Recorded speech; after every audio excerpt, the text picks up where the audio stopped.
Hey, good afternoon, good morning, or good evening, depending upon where you are in the world. Welcome to today's DevOps.com webinar. I'm Charlene O'Hanlon, moderator for today's event, and I welcome you.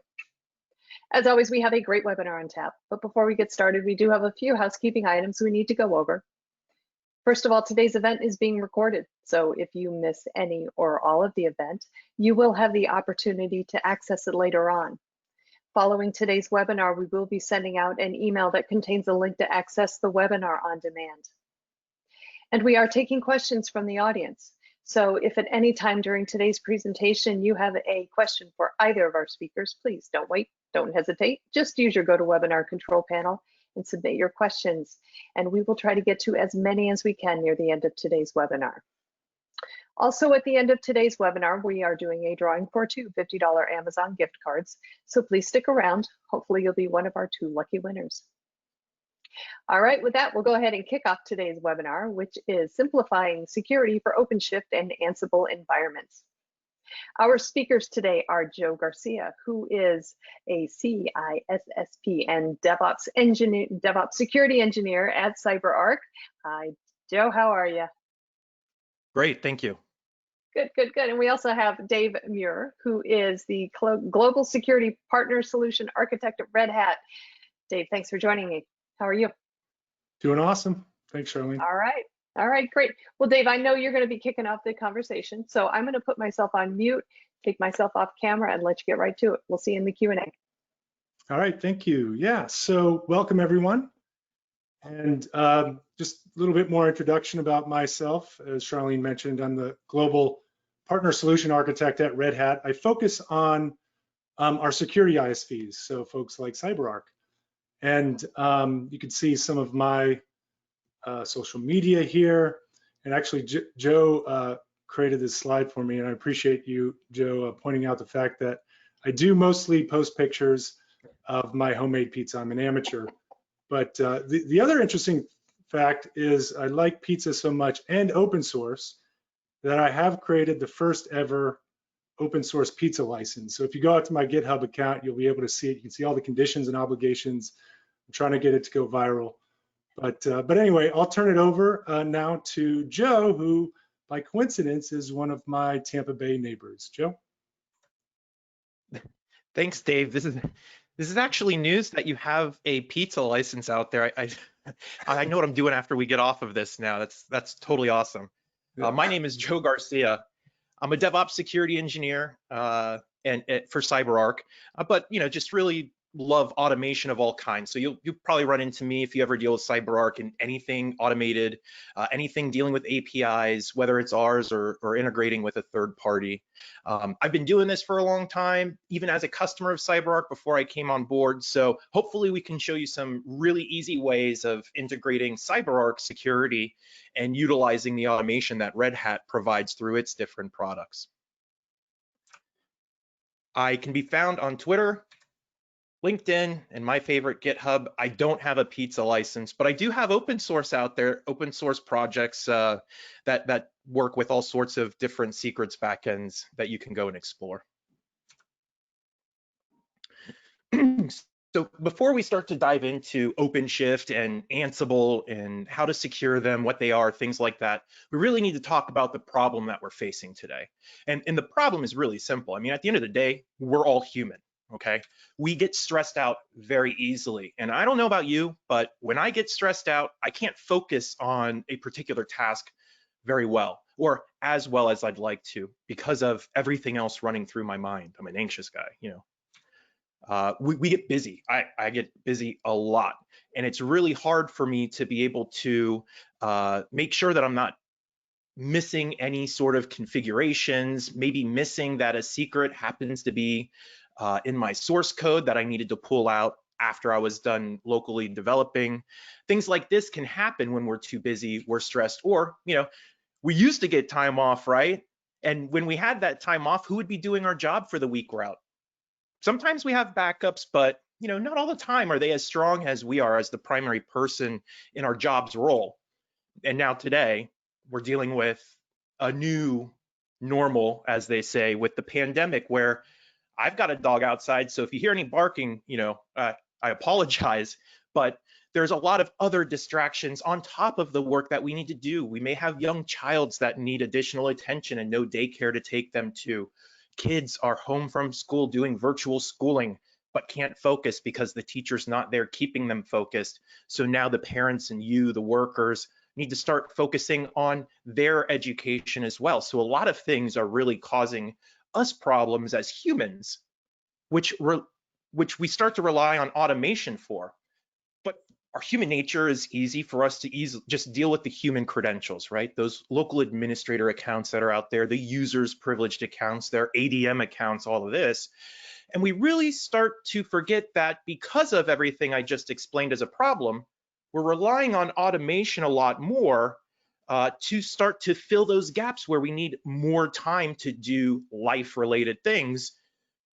And if we take a look at this iceberg, icebergs are a lot bigger than you would think. Actually, about 90% of them exist underneath the ocean and are completely out of sight. And this is typically how we treat non-humans. So today we're going to talk about OpenShift and Ansible, both automated platforms, one dealing with containerization, the other dealing with operations-based tasks.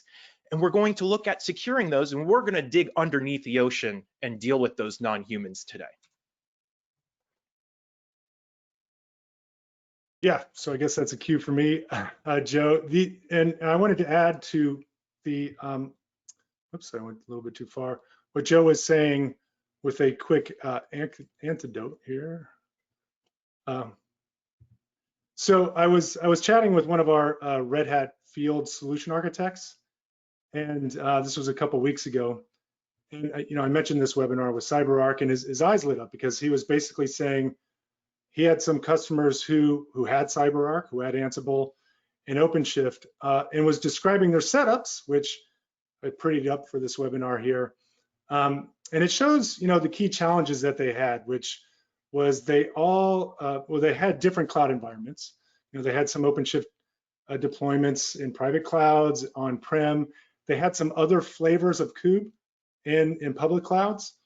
And they had different teams across their business units, all trying to create new projects. So the question was, well, how do they automate that? How do they automate the Kubernetes project creation and provision identity access, when a team needed to start a new project? So that is absolutely what we're going to be talking about today, and can be solved by the tools we're talking about. And I just thought it was such a cool example, real world example that fits so well into this webinar. Because if anybody goes into a hybrid cloud environment, you're going to face this challenge. Now, I mentioned hybrid cloud, and of course that term is mentioned a lot. So I wanted to take a minute to give you Red Hat's perspective on that term. So open hybrid cloud is Red Hat's strategy. It's our strategy really for how our products, our portfolio, help our customers move into the future, move their IT architectures into the future. It all starts with open source.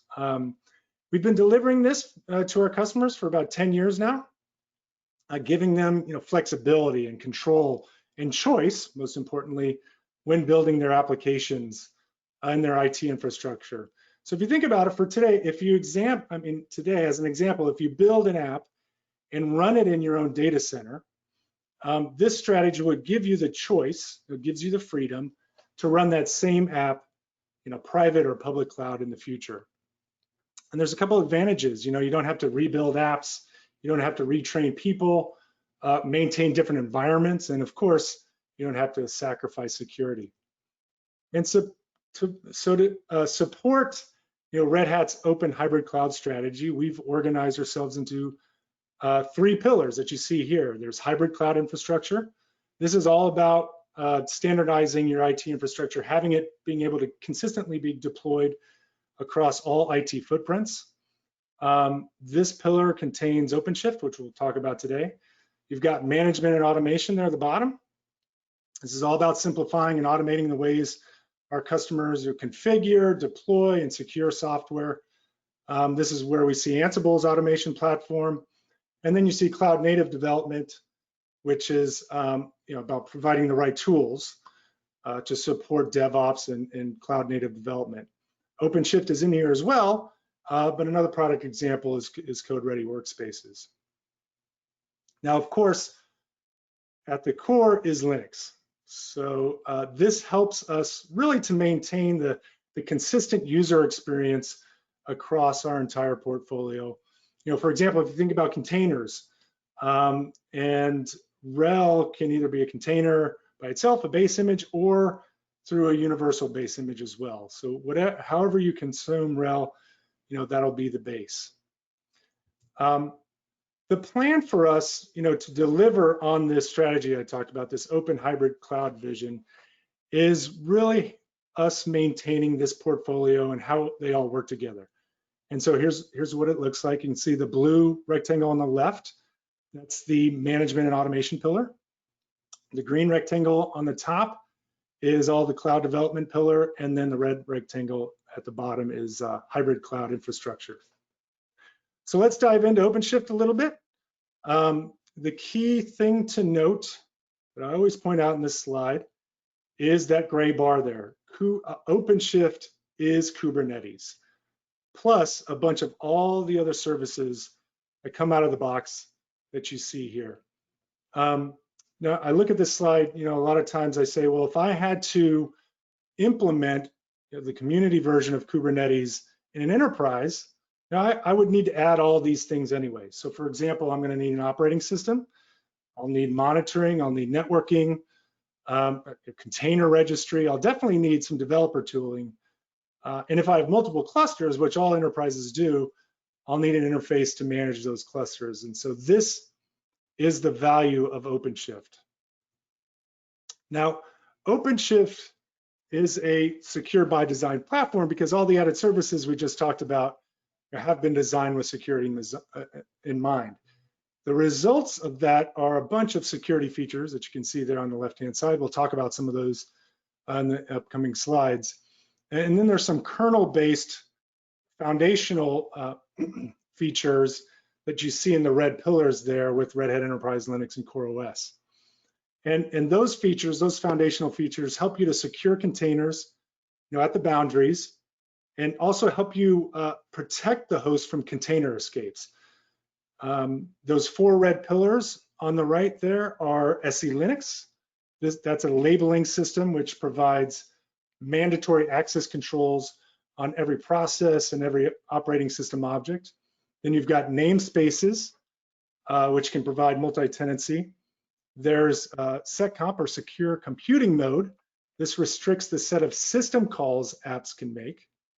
And then control groups. Control groups allow you to manage things like CPU, memory, and network usage for your processes.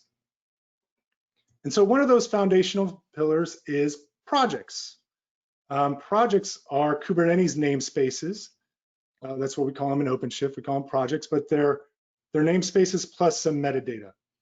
And they're fundamental for isolation within a cluster because you can isolate services across your teams, your groups, departments, and this all provides you with a level of multi-tenancy that you just can't get with the community version of Kubernetes, which is basically, you're ensuring that the right users are accessing the right projects and services.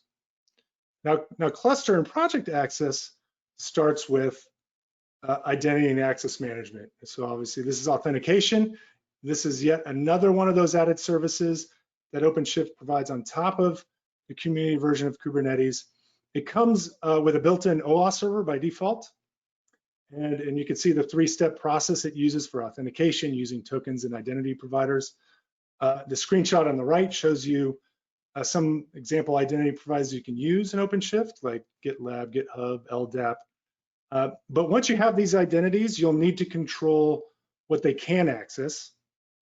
And this is all through authorization, which is handled by role-based access control, or RBAC. So RBAC determines whether a user is allowed to perform a given action. Pretty simple. It's like, allowing a user to create a pod in a project. It's made up of rules, which are the actions or verbs permitted on that object. Then you've got roles. It's the collection of those rules. And of course, bindings. So how those roles are mapped to users and groups And all the relationships between those objects you can see are illustrated on this slide. Now, I did want to make an interesting note on this. So RBAC has been part of OpenShift from the beginning, from OpenShift 3.0. And while that feature hasn't been in community Kubernetes for some time, over the past couple of years, Kube has caught up, and it's primarily due to the fact that Red Hat contributed this code back to upstream, to the upstream Kube project. There is still one big difference. So RBAC is enabled by default in OpenShift. In Kubernetes, you have to enable it with the authorization mode flag when you start the API server. But I just wanted to point that out. It's again an example why OpenShift has been designed with security in mind. But I don't want to sound like I'm bashing on Kube, because OpenShift is Kubernetes. And just to provide another example of this is secrets management. Some of you would know that you can rebrand this with the Kubernetes logo. And because in both deployments, by default, secrets are encrypted while in transit with TLS. And you have the option of encrypting them at rest and etcd as well. And so there's no difference how secrets management is handled in OpenShift or Kubernetes. I do want to note the last bullet, though, about the best practice to integrate with an external system like a secrets vault. And of course, that's why Joe and I are doing this webinar, really to showcase CyberArk secrets management capability that extends and enhances Red Hat's features in these cases. Definitely. Thanks, Dave. Yeah. So that's what we're going to focus on right now, is how CyberArk can be utilized as that external secrets management solution to provide secrets back into an application being hosted in OpenShift. Why would you want to do this? Well, let's think about it. We don't want to create security islands by utilizing all of the different credential managers and all of our tools in our pipeline, when we can centralize all of that, centralize the audit, create management, and then provide those secrets just in time.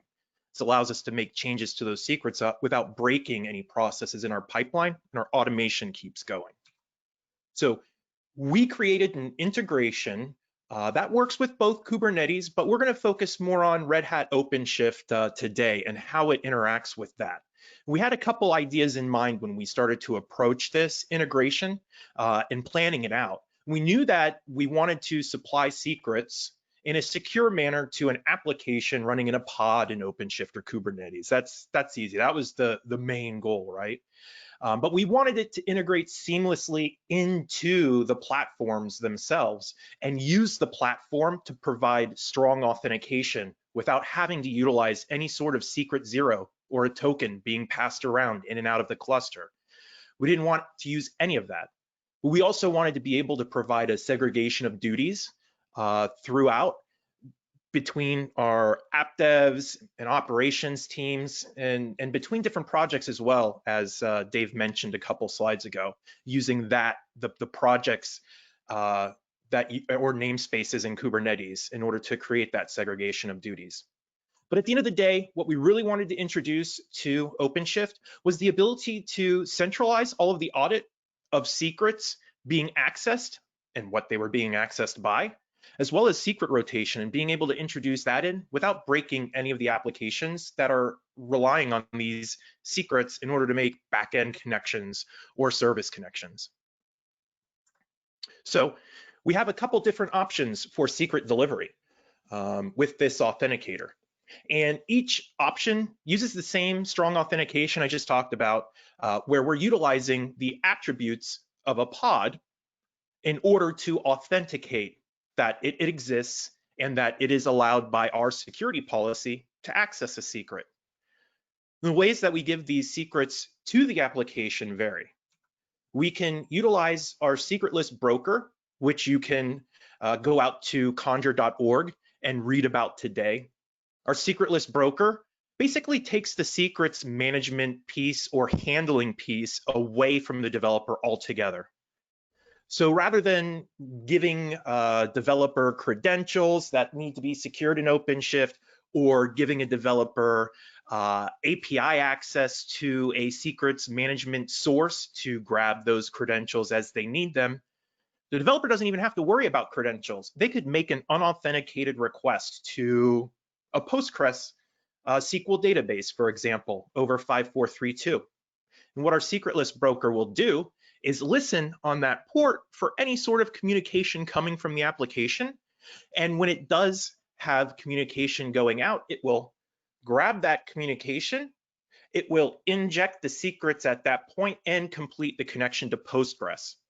This way, whether they put in dummy test for the username and password for connection or they didn't provide any authentication at all, it doesn't matter. We're going to authenticate the request on its way to the back end using our secret list broker. Very, very cool solution that I definitely would love for everyone to take a look at conjure.org. You can, just like as I said before, use the API. Just make a call out, rewrite your application to call out directly to our API and get the secret. But what developer wants to change their code? If anything, I just like it to work kind of like secret list does and not have to worry about secrets or changing code at all.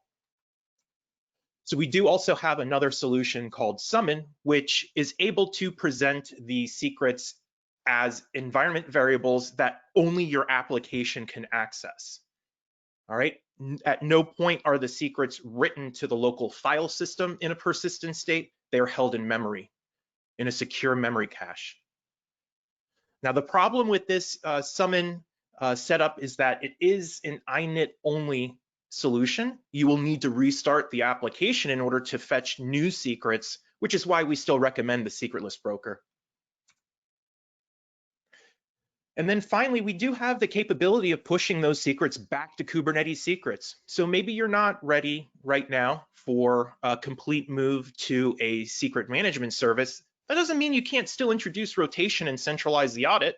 Difference being that we'll push it back to either OpenShift or Kubernetes Secrets, and your application can continue working today the way that it does, fetching the secrets from there. But you have the added knowledge that you have centralized audit of how those secrets are being used, and rotation capabilities without breaking anything. We're updating the secrets storage in Kubernetes and OpenShift so that we won't break any of the processes that are going on in your applications. So let's kind of take a look at the secret list broker a little bit deeper. Today, hopefully no one's doing this, but hey, it can happen in development environments. Anything goes in those Wild West areas sometimes. We hard-coded credentials at one point, whether that was in a manifest, a web config, or some other sort of file that then we're grabbing and placing them into environment variables for. It doesn't matter. They're still in plain text at one point in a file somewhere on our local file system. And we started moving towards, vaulting credentials, and you guys have probably heard a lot about that. We vault the credentials. The developer then will handle the secrets in the application, whether that's calling out over an API or some sort of provider, credential provider, or what have you, and then making the connection themselves with the secrets that they retrieved in their application to that target backend. It's a lot more secure than putting them in plain text, but at the end of the day, the secrets are still going into the application and being used there in some sort of manner. And then the final step is where our secret list broker architecture is today, where we're isolating the applications completely away from the secret themselves. And the application just thinks it's talking to PostgreSQL or whatever target DB we're talking to as the back end. But the difference is that secret list broker is there listening on the ports that the policy has been set up to listen on. And as long as communication comes across, those secrets can be injected into that connection request and then brokered by secret list to the target backend. Developers don't have to focus on anything but writing code. They don't need to handle secrets in a manifest. They don't need to interact with a vault of any kind. They're just focusing on what they do best, and that is coding an application in an agile manner. So we're going to walk through kind of the flow of how this happens in OpenShift. You guys are probably wondering right now, well, I mean, that's great that we can deliver secrets in all these cool ways, but how are you doing it in OpenShift? So I'm going to show you here now an example using Summon, as you can see in the upper right-hand corner. We have an OpenShift cluster here outlined in red and two projects. We have our application project, we have our Conjure project, but first we need to talk about the different elements and explain them so that you guys understand if you've never worked with our products before. the main brains behind it all is the master of our dynamic access provider cluster. I'm going to call it DAP going forward because dynamic access provider is kind of a tongue twister. So if you hear me say DAP, that is the enterprise version of our open source solution called Conjur, which you can check out at conjur.org. That master supports full read-write functions. So anytime that we're going to load a security policy or send audit data somewhere, it's all going to go get sent down to the master. This is deployed outside of the OpenShift cluster, by the way.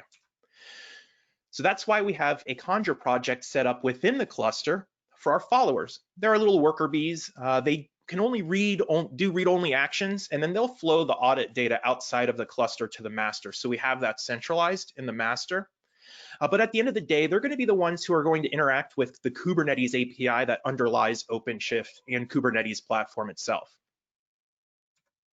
The Conjur Authenticator client is a sidecar container. So your application would need to start up with a sidecar container, and it will take care of all of the authentication that's going to occur between your application and the follower. And then finally, we have summon. And summon is a very, very, very lightweight binary that is run in the application's container in order to be able to provide it with that encapsulated environment full of variables that are your secret values. So I'm going to animate everything for you, and we're going to make some magic here. We're going to summon some secrets into an app container, bringing them in from Conjur, and we're going to do all the wizardry that needs to be done in the process. So first, we need to create a security policy and then load it into the Conjur master. Because if we don't create a security policy, then how will we ever be able to make an authorization of an identity that is trying to get access to our secrets? So here's an example policy. It is based in YAML, so it's easily human readable, machine readable. Everybody's happy-go-lucky. In this instance, we have a service account that's tied to our application project, and that is going to get granted to all of that particular application secrets. And we're going to load that into the Conjur master, as I said, that DAP master. It is the read-write where we load policies, etc. Now, when the pod starts up and your application container spins up, the sidecar will immediately start, which holds that Conjur Authenticator client, that Conjur Authn client. And when it starts up for the first time, it's going to create a certificate signing request. This certificate signing request is going to hold all of the details of the particular application and the pod that we're dealing with. And that will then get sent to the follower with all the pod details in that CSR. And the follower will then utilize the Kubernetes API that underlies OpenShift and Kubernetes in order to verify that that pod actually exists. So we've got the pod's details in our follower. Now we need to make sure that it's a legit request for a certificate signing. So we'll check the API and see, hey, does this tag match this pod? Does this IP address fall in this pod? Does X fall in here? And these are all attributes that were written and loaded in the security policy in steps 1 and 2. So we'll be able to verify what was loaded by you in our policy with what we're getting from the Kubernetes API, and then also verifying that it actually exists. So there's 3 different pieces happening there. So if it does exist and we're like, okay, everything checks out, we look good to go, we'll go ahead and sign that request and write it out of band back to the Conjur Authn client. Completely out of band here. And once that gets it, it'll make a final call to the follower with that signed certificate, and then it'll start its authorization on the security policies to see what it has access to. And once it does a check of that, a token's generated and sent back to the Conjur Authn client in the sidecar, and that's placed into shared memory. So the token is now in our shared storage between our app container and our sidecar container, and Summon will then use this token for its authentication back to the follower to retrieve the secrets it needs to provide as an environment variable. And I'm sure it'll animate out here, and then we get cool keys over through Summon to the app container. Okay. just to give you guys a second, I'm going to set here so you can take in all of the 9 steps that I just explained. Yeah, it's good stuff. And if anybody has any questions, feel free to submit them in the question section. I'll interrupt Joe. Got to make him sweat a little bit here. So I love it. I'm already in Florida. You don't need to make me sweat anymore, man. Right. That's good point. So then let's take a look at the Kubernetes secrets method, or the OpenShift secrets method of injecting it there. The real only difference from the summon method is the fact that from the init container that gets started up, we're going to be providing those secrets down into Kubernetes or OpenShift secrets rather than to some sort of component or shared volume that is connected with the application container itself. Let me see. So we still have our master, still have our follower, but the secret provider for Kubernetes is what's utilized instead of our authenticator client. And then that will communicate with Kubernetes or OpenShift secrets. Just go back for a second. So the whole process will always follow this slide here. This is going to be the main way that we present identity to a pod within OpenShift, whether it is summon that's delivering the secrets or you're fetching them using the API, you still have access to that token there.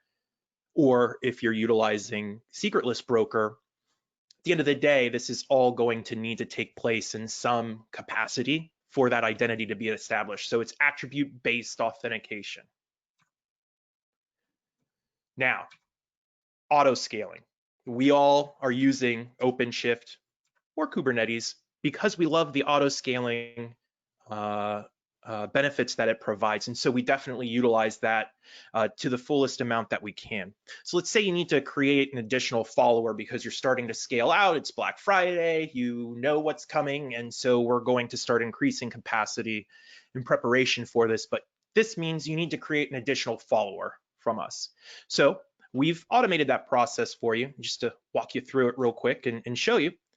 When a follower pod starts up in our Conjure project during that auto scale process, an init container is initialized, and that creates the certificate signing request.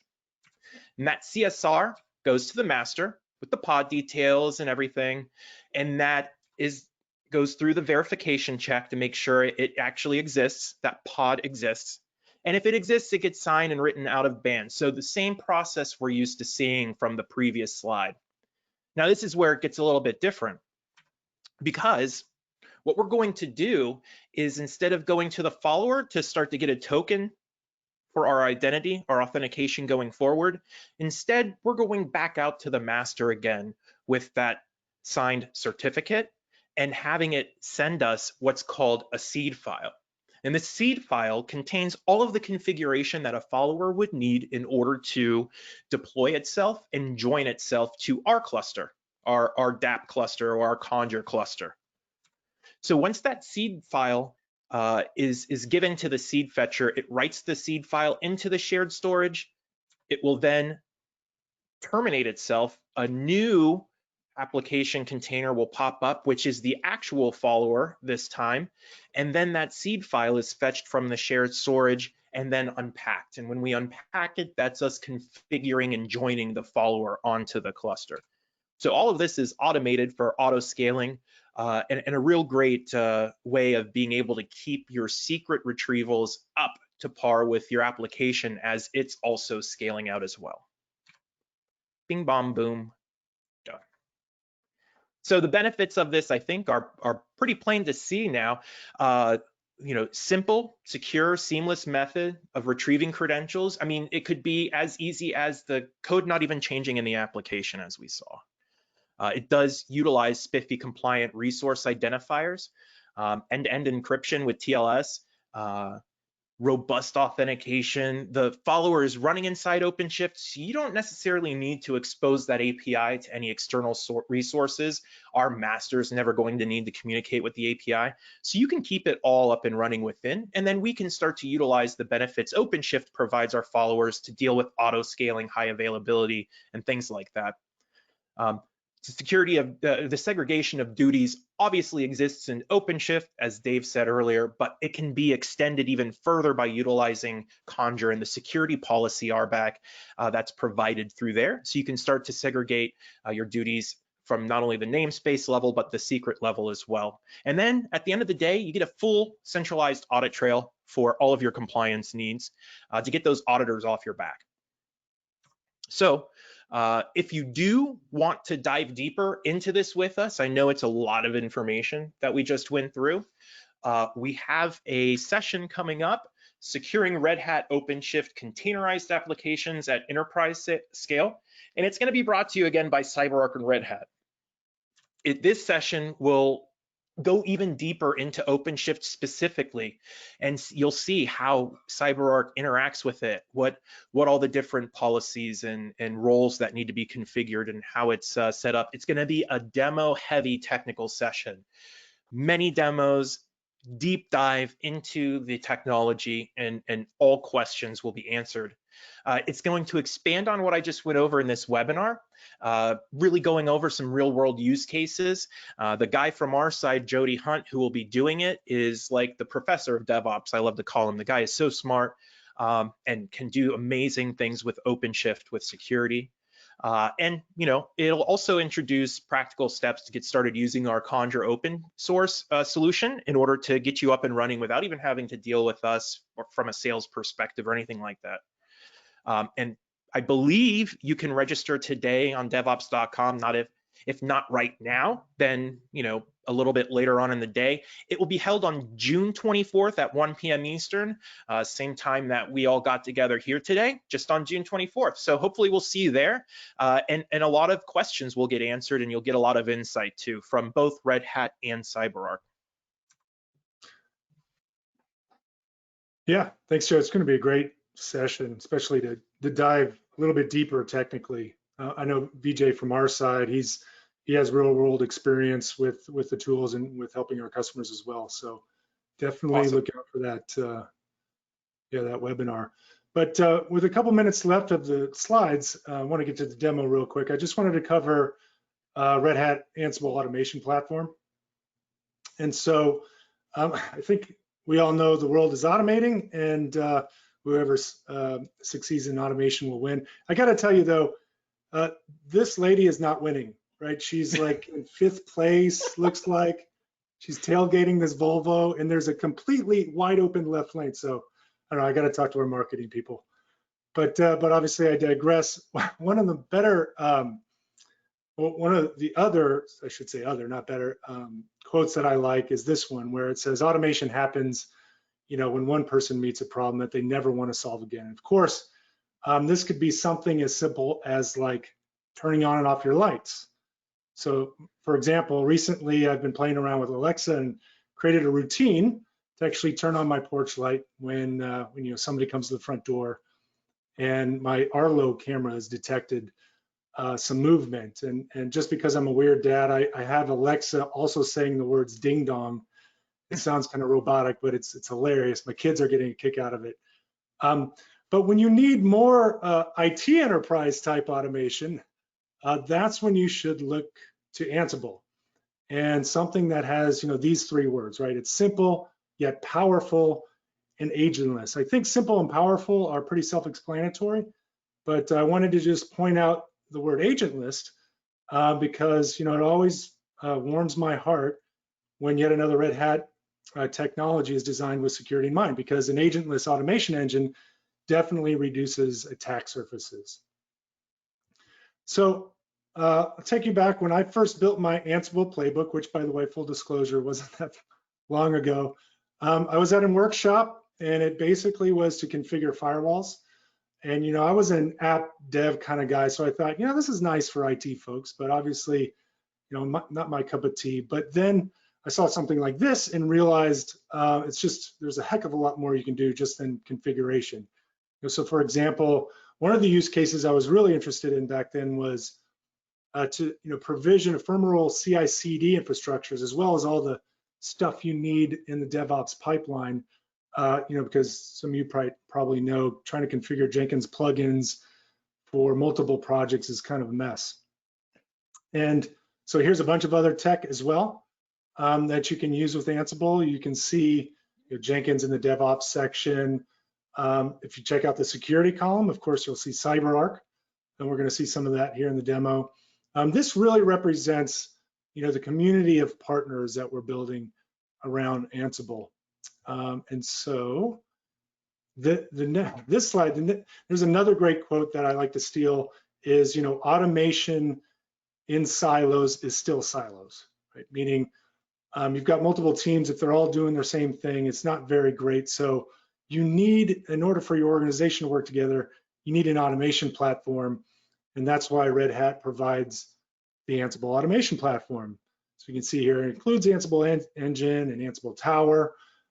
You get access to certified collections through the Automation Hub and some, analytics as well. See, it supports all the use cases below. Like I said, not just configuration management, but things like provisioning, app deployment, continuous delivery, orchestration. Of course, my favorite, security automation. Yeah, I know that, from CyberArk's perspective, we can fall in under provisioning, right? If you're provisioning systems, you're creating secrets, and you need to get those secrets as they're created into a secure solution. We have stuff for that. The security automation piece is really cool. I know that at Ansible Fest in August last year, they introduced the Ansible security automation platform, and we're actually one of the initial vendors that were introduced in there from a remediation perspective. So if you happen to run across any, secrets that aren't onboarded or anything like that, we can take care of that now using Ansible security automation. So that's really cool. Yeah, that's right. Yeah, we're really excited about security automation. As you mentioned, there's the remediation part. There's two other items it's focused on. One is called investigation enrichment, basically, giving you the ability to get all the logs you need from all the different tools. Like if you think about an intrusion detection system or a SIEM, firewalls, so collecting all those logs, and then threat hunting is another thing it's looking at. Like, for example, you can create rules or policies dynamically. For example, implementing a new rule in an IDS, from your SIEM tool. So that's we're cool. really excited about it. Cool.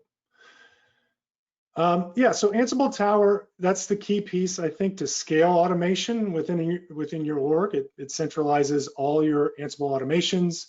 It's got a nice UI, and also RBAC. You get this push button deployment, centralized logging, and of course a RESTful API. And so for the last 3 slides, I just wanted to leave you all with some quotes, and then I'll end with how security challenges are solved with Ansible. These quotes are from the SANS Institute. They attempted to understand successful security operations. And the second and third biggest SOC challenge were lack of automation and lack of integration. So, as you know, most security teams are overwhelmed with just a ton of security events and tools that they kind of have to weed through manually. And then if you take these 2 challenges and combine it with this quote from Forrester, it gets a little bit scary. So why not fight fire with fire and solve these challenges with automation, right? So to wrap it up, here's some thoughts on those challenges, how they're solved with Ansible. One of the key reasons is I want to take you back to what Joe mentioned in the beginning, which is, we're humans. Humans are humans, and we make mistakes. And so the simple answer is automation, right? This reduces those human mistakes. It'll provide speed, consistency, repeatability. If you think about those operations teams, on average, they're interacting with like 5 to 6 different tools to do their job. And they're manually interacting with all these user interfaces, handling sensitive data. It's all stressful situations. And that increases the rate of mistakes, just like Joe mentioned earlier. Manual steps can also sort of deviate from processes. And so it's very hard to verify or control. And so the goal is really to remove these manual steps. And through that automation, you'll provide that consistency, that repeatability. You'll be able to verify and audit. So that does it from the slides, I believe it's demo time, Joe. It's my turn. All right, so let's take a moment of silence to pray to the demo gods that everything goes well. I only broke it once today and had to fix it before, so here we go. So we're going to do, I'm going to show you CyberArk's integration with Ansible Tower. As of version 3.5.1 of Ansible Tower, CyberArk has a couple secret lookups, which are a new introduction into Ansible Tower. So we're out of the box now. When you go and you deploy Ansible Tower, you upgrade to 3.5.1 or above, you will automatically get out of the box with Ansible Tower what you need in order to integrate with us from a credentials perspective, okay? So what I'm showing you here right now is just a GitHub repository that holds a couple playbooks we're going to be calling today.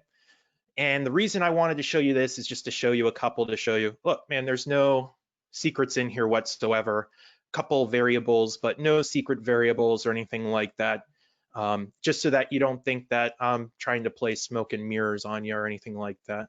And then we have deprovision. So basically what we're going to be doing today, we're going to be provisioning 3 different operating system EC2 instances and then terminating them after they're provisioned. But if you know AWS at all, you will realize that that requires some sort of authentication to AWS for us to be able to deploy these. And that will come in the form of an AWS access key. So I have taken the liberty, because I'm sure we don't have time for me to do everything from scratch, taking the liberty of loading up a particular AWS access key into CyberArk.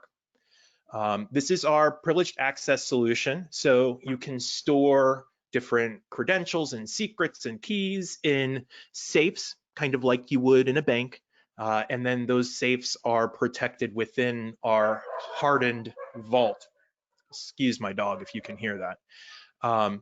As you can see, everything checks out. We're in a compliant state, so everything looks good. It was verified today, so we should be good to go from the AWS access key perspective.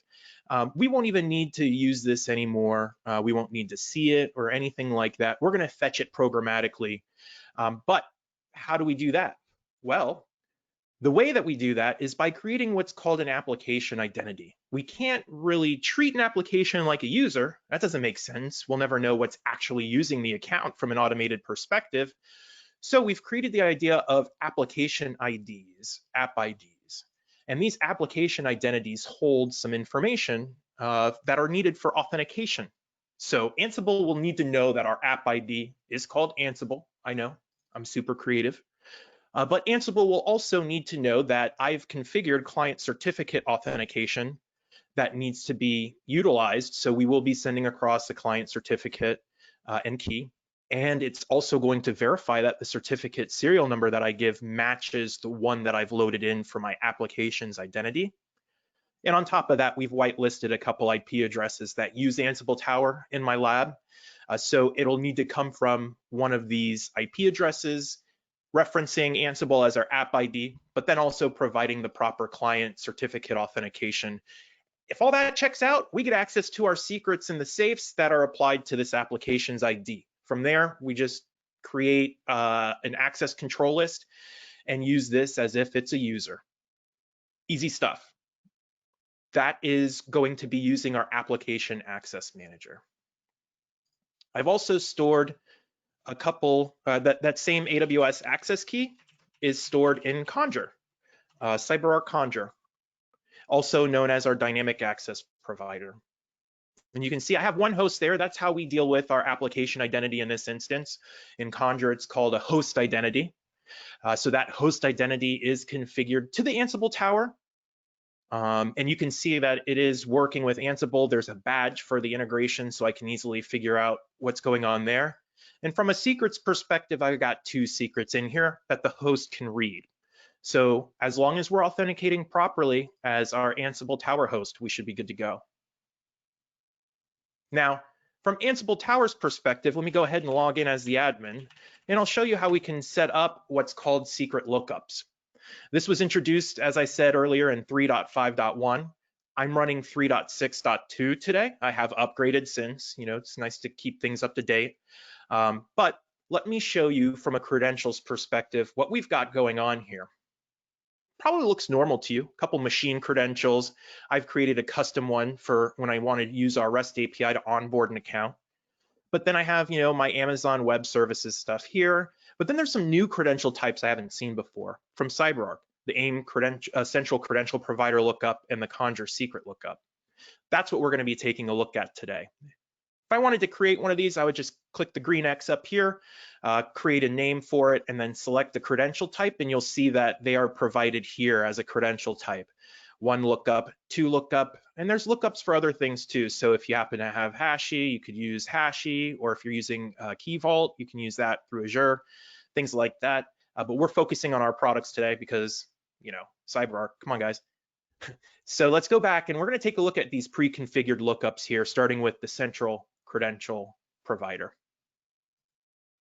So when you come here and you start to create this credential type and you choose it, the type details get filled out down here. And you can see a majority of them are encrypted. Even me as an admin can't view these. The show is grayed out. If I try to show it, I'm actually clicking.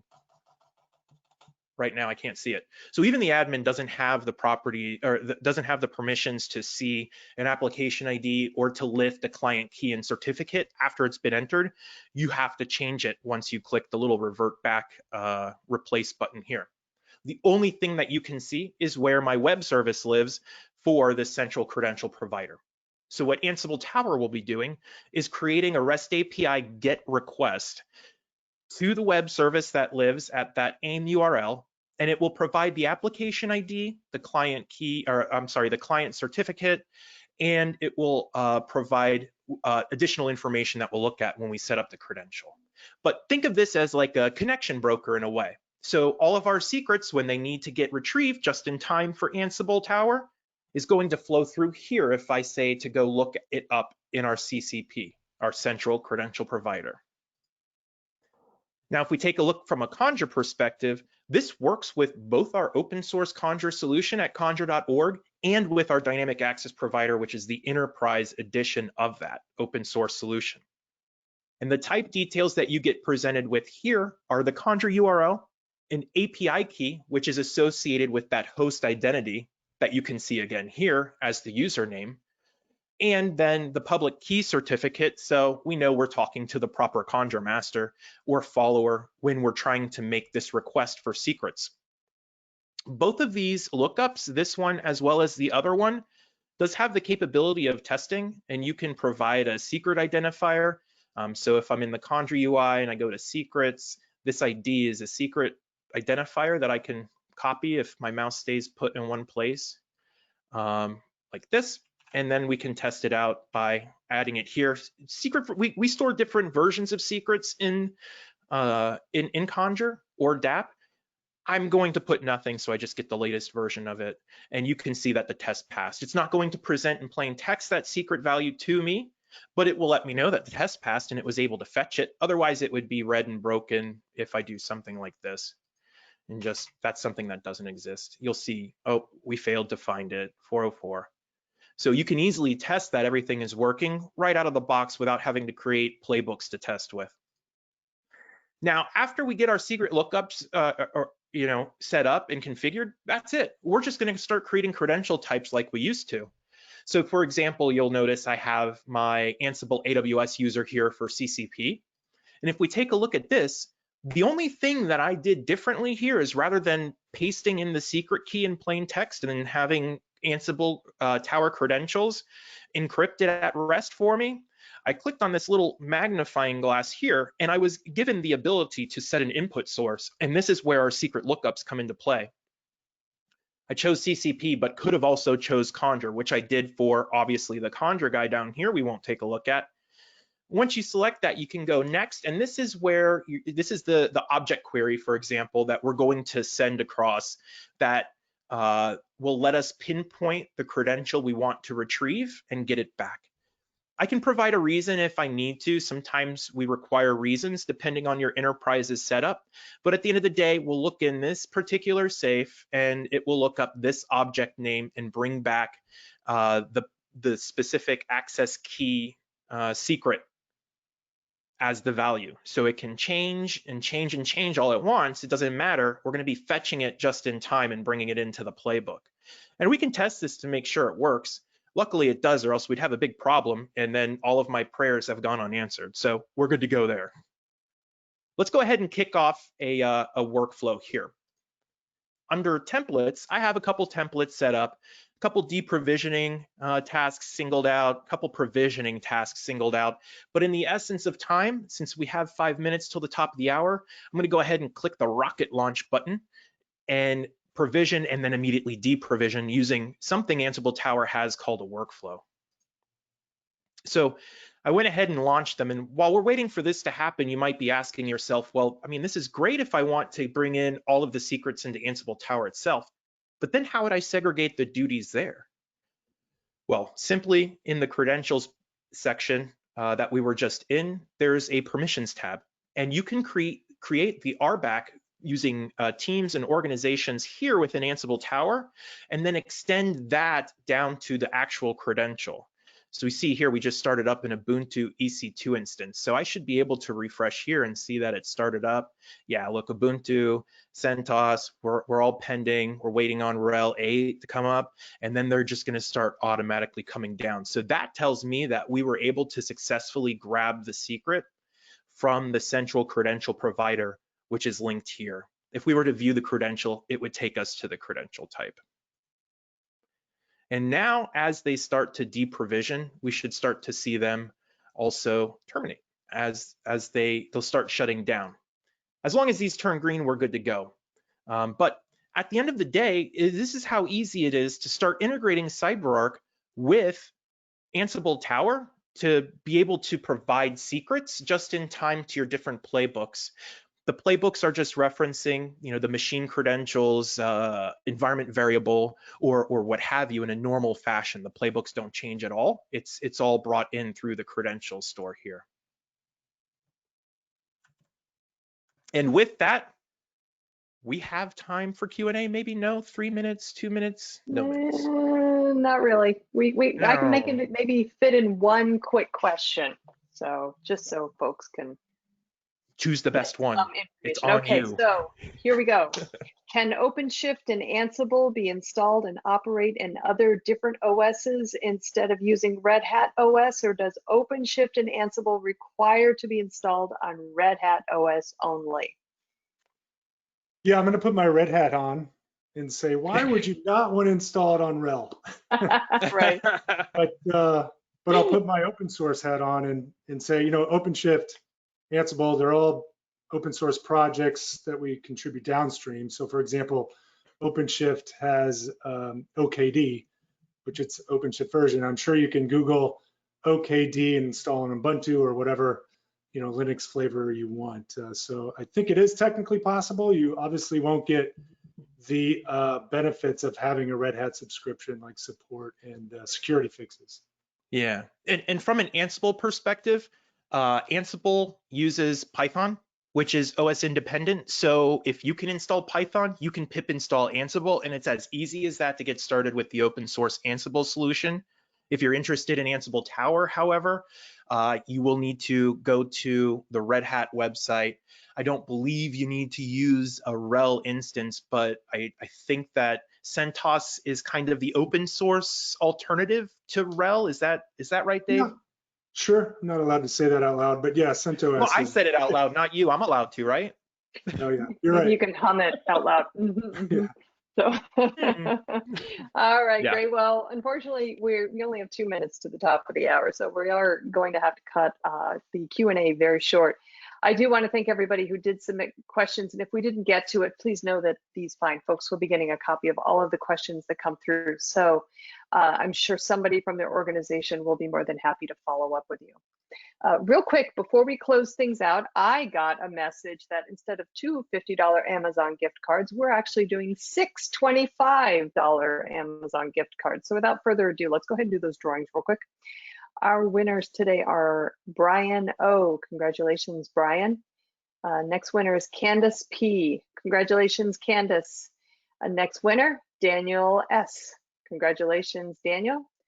Our next winner is Juan C. Congratulations, Juan. Next winner, that's number 5, is Todd S. And then our final winner for today is William P. Congratulations to everybody who did win. We will be following up with you offline via email to get your gift card over to you, so please check your email. Also want to remind the audience that today's event has been recorded, so if you missed any or all of it, or if you just want to watch it again, you'll have the opportunity to do so. We will be sending out an email that contains a link to access the webinar on demand. The webinar is also going to be living on the devops.com website, so you can always go find it there. Just go to devops.com/webinars, look in the on-demand section, and it should be right there waiting for you. Joe and Dave, thank you so much for a great presentation, chock full of information. Love it. Thanks again for your expertise. Really appreciate it. Thank you guys for the invitation. Anytime. Great. All right, great. Also want to thank the audience for joining me today. This is Charlene O'Hanlon, and I am signing off. Have a great day, everybody. Please stay safe.